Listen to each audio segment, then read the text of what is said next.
गुजरात में एक बार फिर बीजेपी सरकार, मोदी के अभेद्य किले के सामने केजरीवाल के तीर और कांग्रेस के तमाम दावे हवा हवाई हो गए।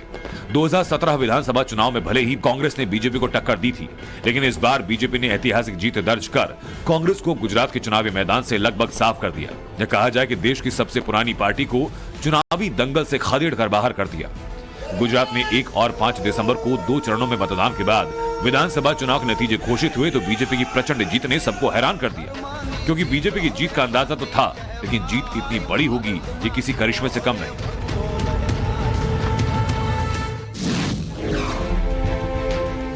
गुजरात में बीजेपी की आंधी में कांग्रेस और आम आदमी पार्टी दोनों उड़ गए।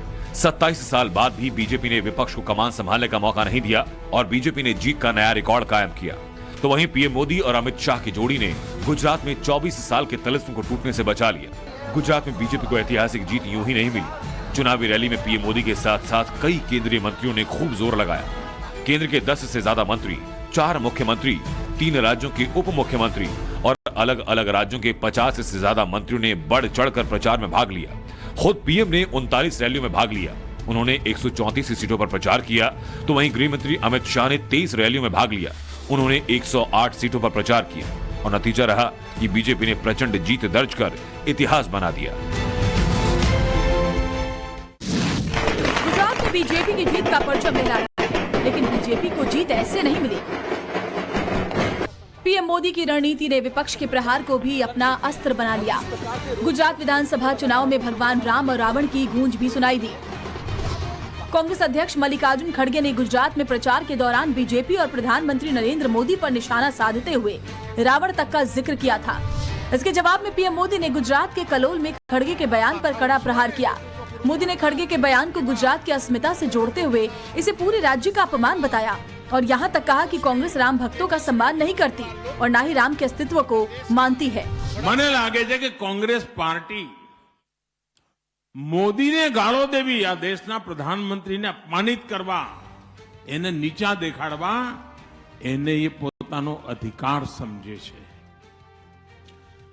અગર લોકતંત્રમાં એમનો વિશ્વાસ હોત તો કોંગ્રેસ પાર્ટી આટલી હદે ક્યારેય ન જાવે।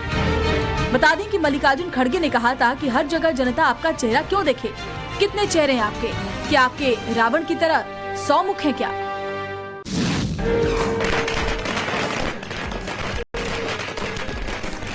गुजरात में बीजेपी की ऐतिहासिक जीत का भव्य जश्न मनाया जा रहा है। प्रचंड बहुमत से बीजेपी के कार्यकर्ता गदगद हैं और उनकी खुशी का ठिकाना नहीं है, क्योंकि 27 साल बाद भी गुजरात में बीजेपी का जलवा बरकरार रहना बेहद बड़ी बात है। तस्वीरों में आप देख सकते हैं कि कैसे बीजेपी कार्यकर्ता रंग उड़ा रहे हैं, हाथों में डंडा है और वो गाने और म्यूजिक की धुन पर नाच रहे हैं। भारतीय जनता पार्टी बीते 27 सालों से गुजरात की सत्ता पर काबिज है। इस चुनाव नतीजों के बाद बीजेपी ने सफर को 32 सालों के आंकड़े तक पहुंचा दिया है, लेकिन बीजेपी की इस प्रचंड जीत में कई फैक्टर ने काम किया। प्रधानमंत्री नरेंद्र मोदी की गृह राज्य में मौजूदगी, पाटीदार समुदाय का बीजेपी को साथ मिला, विकास, डबल इंजन की सरकार, हिंदुत्व के मुद्दों ने बीजेपी को मजबूती दी। ये मुद्दे बीजेपी के लिए तुरुप का इक्का साबित हुए और इन मुद्दों ने बीजेपी को गुजरात में एक बार फिर विजेता बना दिया। गुजरात भले ही बीजेपी का गढ़ रहा हो, लेकिन इस बार चुनाव में बीजेपी की खास प्रचार नीति दिखी थी। चुनाव जीतने के लिए बीजेपी ने स्टार प्रचारक रैली तक ही सीमित नहीं रही, बल्कि डोर टू डोर कैंपेनिंग भी की। गुजरात चुनाव के लिए पहली बार था जब बीजेपी के स्टार प्रचारक डोर टू डोर प्रचार कर रहे थे। चुनाव से पहले पीएम मोदी, गृह मंत्री अमित शाह, बीजेपी अध्यक्ष जेपी नड्डा और रक्षा मंत्री राजनाथ सिंह ने रैली और सभा करने के बाद बीजेपी को चुनाव में बड़ी जीत दिलाने के लिए डोर टू डोर प्रचार किया। Gujarat CM Bhupendra Patel, UP CM Adityanath Yogi, उनके साथ साथ 54 बड़े नेताओं ने भी घर घर जाकर पर्ची बांटी और जनसंपर्क किया, जिससे गुजरात में बीजेपी ने बड़ी जीत दर्ज की। गुजरात में बीजेपी की बड़ी जीत के पीछे आदिवासी इलाकों में भी मजबूत पकड़ बनाना एक बड़ी वजह है। गुजरात के इस चुनाव में बीजेपी को न सिर्फ शहरी ग्रामीण जनता का वोट हासिल हुआ, बल्कि बीजेपी ने इस बार आदिवासी इलाकों में भी सेंधमारी करने में कामयाबी हासिल की है। गुजरात विधानसभा की 27 सीटें आदिवासी समुदाय के लिए रिजर्व है और पूरे सूबे में 15% आबादी वाले इस तबके का दबदबा इतना है कि इसका असर 35 से 40 सीटों पर पड़ा है।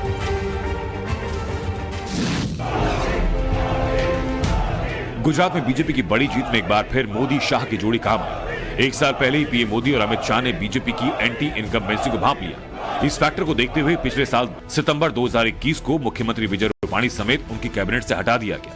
उनकी जगह गुजरात में भूपेंद्र पटेल को सीएम बनाया गया और नए लोगों को कैबिनेट में जगह दी गई।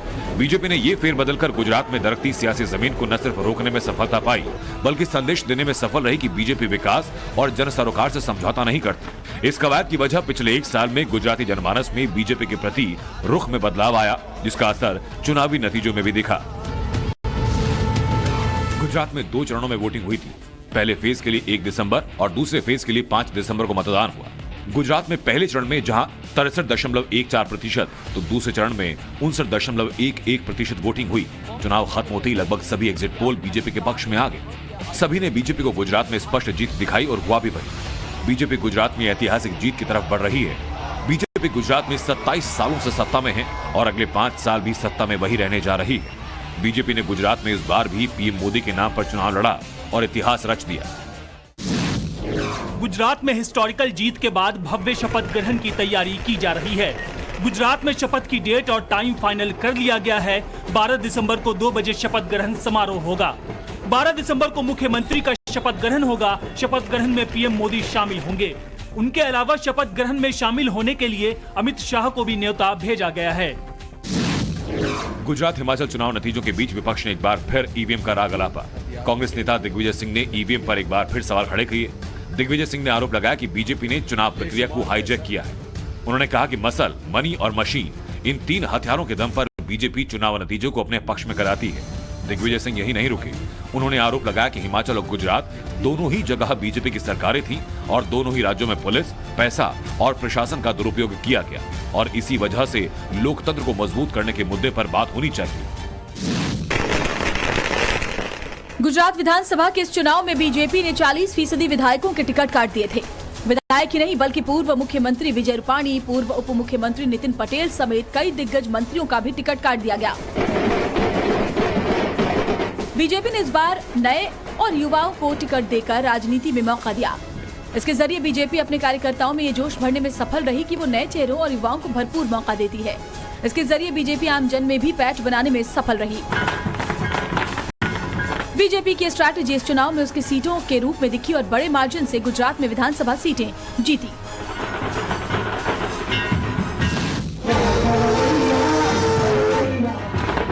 गुजरात में बीजेपी की प्रचंड जीत और कांग्रेस की करारी हार के बाद ये सवाल जरूर उठ रहा है कि कांग्रेस ने गुजरात विधानसभा चुनाव में सरेंडर क्यों किया। गुजरात चुनाव के प्रचार प्रसार से कांग्रेस के बड़े नामों ने दूरी बनाई। माना जा रहा है कि कांग्रेस को गुजरात विधानसभा चुनाव में पहले ही हार नजर आ रही थी। भले ही पिछले विधानसभा चुनाव में कांग्रेस ने बीजेपी को कड़ी टक्कर दी हो, लेकिन उसके सूत्रधार ने कांग्रेस का हाथ छोड़ बीजेपी का दामन थाम लिया। पिछली बार पर्दे के पीछे से हार्दिक पटेल, अल्पेश, जिग्नेश की तिकड़ी का भी योगदान था, जिसमें से इस बार सिर्फ जिग्नेश ही पार्टी के साथ हैं। हार्दिक और अल्पेश बीजेपी में जा चुके हैं। गुजरात में 2017 में हुए विधानसभा चुनाव में 182 में से 77 सीटों पर जीत दर्ज करने वाली कांग्रेस पार्टी को इस बार करारी हार का सामना करना पड़ा। गुजरात में कांग्रेस अस्तित्व की लड़ाई हार गई। 27 साल से गुजरात की सत्ता पर काबिज बीजेपी के किले को कांग्रेस ध्वस्त नहीं कर पाई, बल्कि खुद का ही किला ध्वस्त हो गया। राहुल गांधी की भारत जोड़ो यात्रा भी गुजरात चुनाव के नतीजों पर असर नहीं डाल पाई, बल्कि सीट पहले से कम हो गई। यही नहीं, कांग्रेस को वोट शेयरिंग में 49.05% वोट मिला था।